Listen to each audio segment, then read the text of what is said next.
क्षेत्र क्रमांक 3 की जनता जिंदाबाद जिंदाबाद जिंदाबाद।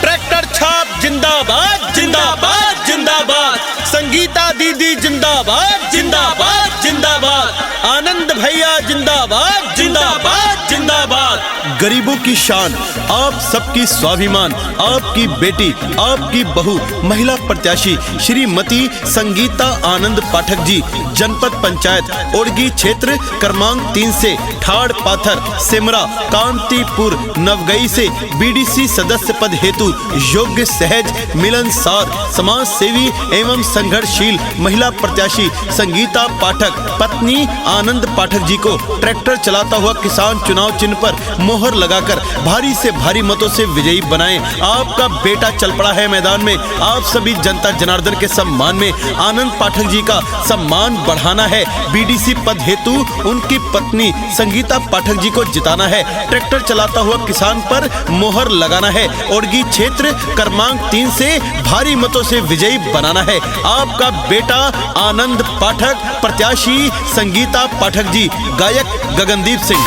बनेला सेवा कवा जोड़ावेला प्रीतिया हो डगरे डगरे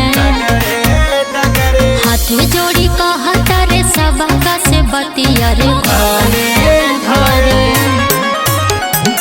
सुनाए बड़की माई, सुनाए बड़का भाई, काकी चाची दादी बात रखी हाइया।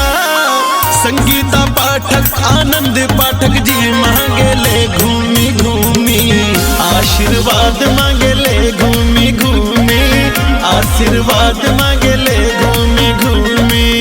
जो कोई नहीं किया ऐसा काम कर देंगी श्रीमती संगीता पाठक जी जीतकर अपने क्षेत्र ओड़गी क्षेत्र क्रमांक 3 का रोशन नाम कर देंगी। ठाड़ पाथर को चमकाना है, सिमरा को चमकाना है, कांतीपुर नवगई को चमकाना है, तो अपना बीडीसी संगीता पाठक जी को बनाना है। संगीता पाठक जी को जिताना है। ट्रैक्टर चलाता हुआ किसान पर मोहर लगाना है। आपका बेटा आनंद पाठक सबका सम्मान करते हैं, सबको गले से लगाते हैं, सबको अपना बनाते हैं, बुजुर्गों का सम्मान करते हैं। इसीलिए जन जन ने ठान लिया है, अपनी बीडीसी श्रीमती संगीता पाठक जी को मान लिया है। ट्रैक्टर चलाता हुआ किसान पर मोहर लगाएंगे। संगीता पाठक जी को भारी से भारी मतों से विजयी बनाएंगे। ओड़गी क्षेत्र क्रमांक 3 को चमकाएंगे। सबके काम आते हैं, सबका सम्मान करते हैं, 24 घंटे क्षेत्र में रहते हैं, 24 घंटे फोन उठाते हैं। आनंद पाठक जी, जिनकी पत्नी श्रीमती संगीता पाठक जी आज मैदान में है, उनका सम्मान बढ़ाना है, उनको विजयी बनाना है, बीडीसी बनाना है। ठाड़ पाथर सिमरा कांतीपुर नवगई ओड़गी क्षेत्र क्रमांक 3 से विजयी बनाना है। ट्रैक्टर चलाता हुआ किसान पर मोहर लगाना है। आपकी बेटी, आपकी बहू श्रीमती संगीता आनंद पाठक जी। तो हरी भाई सबसे विनती करता,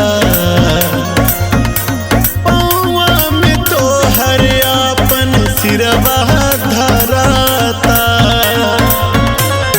लागल बाटे मन में लगनिया, लजिया बचई है बड़की बहनिया। सुनाए भैया भौजी, सुनाए संगी साथी, हो जाए हमरा पे सभे दयाल। संगीता पाठक आनंद पाठक जी मांगे ले घूमी घूमी आशीर्वाद, मांगे ले घूमी घूमी आशीर्वाद, मांगे ले घूमी घूमी। काम किया है, काम करेंगे, जन जन का सम्मान करेंगे। वादा नहीं, विकास होगा। जनपद पंचायत ओड़गी क्षेत्र क्रमांक 3 का रोशन नाम किया जाएगा। जनपद सदस्य पद हेतु बीडीसी हेतु ठाड़ पाथर सिमरा कांतीपुर नवगई से सहज बैलेट नंबर 4 पर मोहर लगाएं। 4 नंबर पे मोहर लगा के श्रीमती संगीता आनंद पाठक जी को विजयी बनाएं।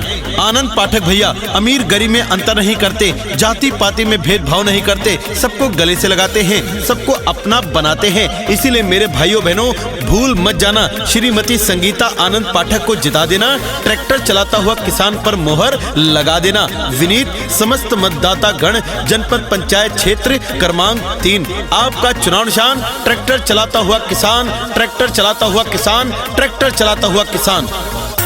केहू के बहिया, केहू के पौआ धरी ले, जनता जनार्दन से हम